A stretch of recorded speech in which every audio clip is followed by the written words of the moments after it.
Hello, you guys. How is it going? It is Sharika, aka Cher, and I am back to share my life as I go through my whole budgeting process and my journey to financial freedom and just tracking my budget and giving all of my money a name ultimately. So today it is the end of the month. It is March 31st, and I don't do this all the time. Like, I don't have any specific steps to close out my month, but I know a lot is going on in this month. And I know in my last budget, I forgot to take some things out and allocate it into other places. And I also got my rent check from my tenant a little early. So before we move into April, I just want to kind of just close March out and just make sure it looks good and clean. Let's go ahead and get started. The first thing, I already did that off camera. I went through all of my accounts just to make sure that they are all good and reconciled. So let's hit this budget and we'll start from the top. And so in giving, everything is pretty much squared away. Looks like I gave $390 this month, and also my sponsored child was also taken care of, and there was no acts of kindness in this month, unfortunately. And then in gifts, no action in the celebrations category, but I did finish the first round for 2021 of Financial Peace University, and we always give away we do a raffle for gift cards at the end of the 10 weeks. And so I took care of that, and that was $75 in gift cards. And then my future, so my will and estate plan, I kind of put that on the back burner. And honestly, that goal is going to be for the end of the year. Should probably change that.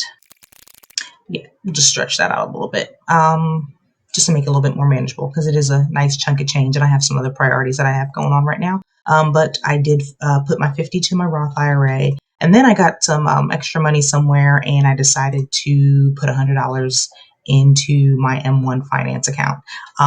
Watching some of you guys, I get like M1 Finance excited. I am not 100% savvy on the whole investment thing, but I have been dabbling a little bit, and I got a nice little chunk of change in there. So I decided to pop $100 into my M1 Finance account.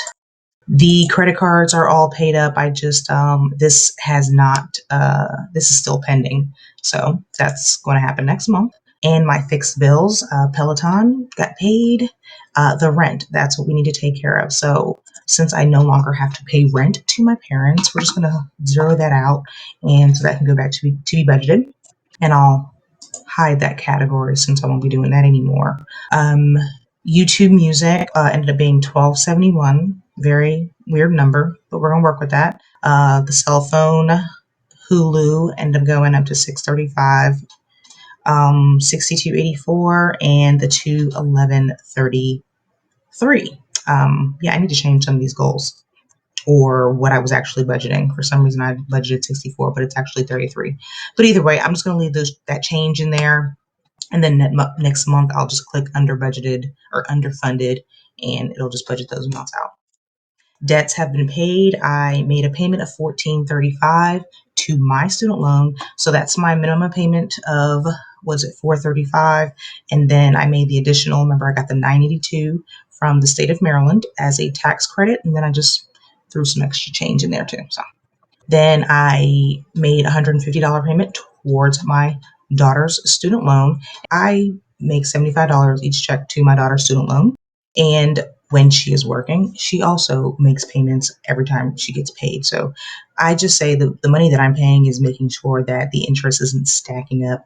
And then when she is working, she makes additional payments. So her payments ultimately tap into the principal. Mine really just are taking care of the interest. And so that's the way our whole agreement works. So for variable expenses, I still have money in my buffer because your girl didn't do a lot of spending. And I'll just leave that there for the next check.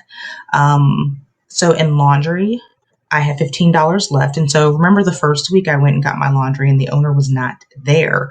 And so I got charged regular price. And so he was there this past weekend and, we balanced it all out. So I still have $15 left, and I'll just put that towards April.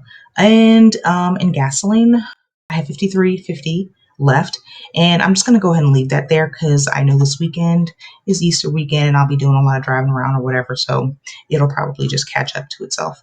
And clothing, I never budget for clothing, but for some reason I always spend money on clothes. Um, oh, Nordstrom Rack. I bought a pair of shoes, and then I bought on Shein, the website. I ended up buying some clothes for my upcoming vacation and a new swimsuit. Yeah, and Shein is very hit or miss, but I hit this time very well. Everything fits lovely. I'm very pleased. Let's see. In food, I actually have $41.31 left, but so I always budget $250 for food, and then I end up spending $435.76. Let's just take a look at that. Chick-fil-A, Chick-fil-A, Chick-fil-A, HelloFresh, Starbucks, and Chick-fil-A. Yeah, so a bad habit that I need to break. I need to stop going to Chick-fil-A. I just need to ban Chick-fil-A from my life. Yeah, I'm not even gonna sit here and make an excuse. I don't know. I just need to ban. I think it was last month, just not going at all. And so I just went ham this month, even though I had the HelloFresh. Yeah, Chick-fil-A, Chick-fil-A, Chick-fil-A. All right, let's just get out of there. We get the point. Next, I spent $115 on my hair, as usual. Beauty, 91.45, and I usually don't budget for beauty, but let's see, I got some supplements, and then I went to Sephora. Yep, got my lips taken care of, and then yep, I took care of grandma. Next, Enjoy Life. I budgeted 150 and I only spent 120.02. I bought an app it was an affirmation app that someone suggested to me. A friend of mine wrote a book. And so I bought that, and another friend of mine wrote another devotional book, and I purchased that. So yeah, supporting people. I could have put that in acts of kindness, but no, whatever. It is what it is. And I have $29.98 left. I'm excited about that. I can get my wallet with that. Next in medical. So the medical, I don't even really worry about. Money comes in, money goes out. Doctor's appointments, then reimbursement with flexible spending. And so remember, the chiropractor was taking forever to those payments were taking forever to process. And so all the money started coming in, and I have it here, and I've just been putting it elsewhere. That it probably went up to food, honestly, to cover all of that Chick-fil-A that I bought. So yeah, let's just move on. And stuff that I forgot to budget for. What's $35? Home Depot. Okay, so I could have taken that out of my housing account, but I did not. In order for Home Depot to come out and measure, you had to pay a $35 fee. I did that. I had money somewhere, probably with the medical, the extra flexible spending money that came back. So I just paid for that. All right, so variable expenses are good. I'm just going to leave everything as is in these categories. I have a couple days left for the week before I get paid again. So no worries there. Down in my quality of life goals, I'm going to start saving for Mexico, just some spending money. I'll do that next month, honestly, the check before I leave. New Orleans is still on here. We're still discussing it. But what I think I'm going to do from New Orleans is ultimately use some of my credit card points for that trip. And let's just move on to every single year. And so this is kind of just a hodgepodge of things. Let's we've got 250 up there. So 67.50 to get this caught up. Let's just go ahead and catch that category up every single year for the month, and then I am pretty much on track for everything. Taxes. So I spent $545 on taxes this year, and I budgeted $300. So yeah, I'm just gonna have to change that goal for next year. I'll do that next month. But hey, tax prep is done, and I'll be getting my returns. So on to 2021, and let's close that out. So next we are down to Home Sweet Home, and this is where we're going to do some moving and a shaking. So first, 182.50. I need to make sure and transfer from my primary checking account to the housing account that amount of money, because that's just going to go directly to savings. And then we'll go back to the budget. I need to write down that number so I can make sure and actually transfer it in my bank account. And let's just start Oh, actually, you know what? I need to add the rent check that I just got from a tenant. Now let's go back to the budget and start funding these categories.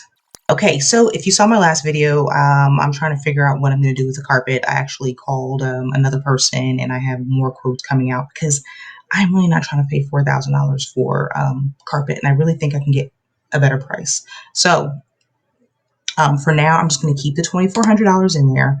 And once I get an actual quote, then I'll make a decision on what I'm going to do. Next, let's go down to the mattress, and I need $461.86 to finish this off. So let's just go ahead. Yay, and I have a fully funded mattress. And so I budgeted $400. I put a goal for $1,400 for a mattress. I doubt I'm going to spend that much, but I did cushion the mattress category because ultimately, wherever I get my furniture, I'm going to need, like there's going to be a delivery fee. I know that for a fact. And so I put a cushion on most of these just, for a delivery fee. Then next, let's go to the bed. So my bed was first. And I need $937.50. Oh, awesome. I can fully fund that. And there you go. I have fully saved for my bed, and I've got $283.14 left. And let's just go ahead and give that to baby girl's bed. And there we go. So she's got about $260.82 left. And so what the things I really need to work on is definitely her bed and figuring out that whole carpet situation, and then hopefully I can start going down to the wish list, and just even home decor. Like I'm thinking things like shower curtains, dishes, all those little things. I need to make a list, break out my little spreadsheet skills, and create a list for that. But yep. So all my money is budgeted, and let's just quickly go over to the reports page and take a look at March of 2021. So I was able to bring in this month $10,097.46. I was like, whoa, that sounds really high. But some flexible money spending in. I did get paid. In February, I was asked to facilitate a vision board party for a friend and some of her church members. And so they paid me $100 to facilitate that, and I got that in. Awesome. Tax returns, state tax return, and the stimulus check. Correct. Then for my full-time job, I got paid the $53.93. And then last month's rent, this month's rent. So the next month I won't probably have this on there, but it's all in the 1 month, and so that's why it's a $10,000. And so after all of that, I was able to save $29.48.80, and I'm very happy with that. Thank you for that stimulus check. Thank you for the tax refund.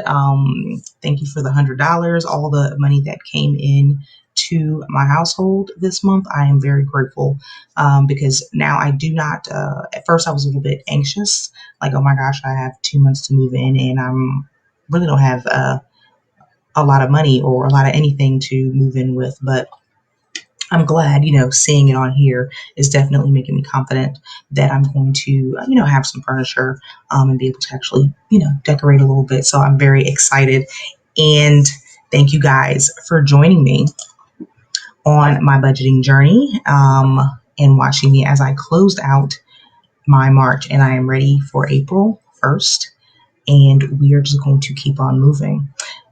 If you like this type of content, do not forget to like and subscribe so that you can see me as I continue to budget. And hopefully when I move in, I can share some of my decorating journeys with you guys. Alrighty, take care. Bye.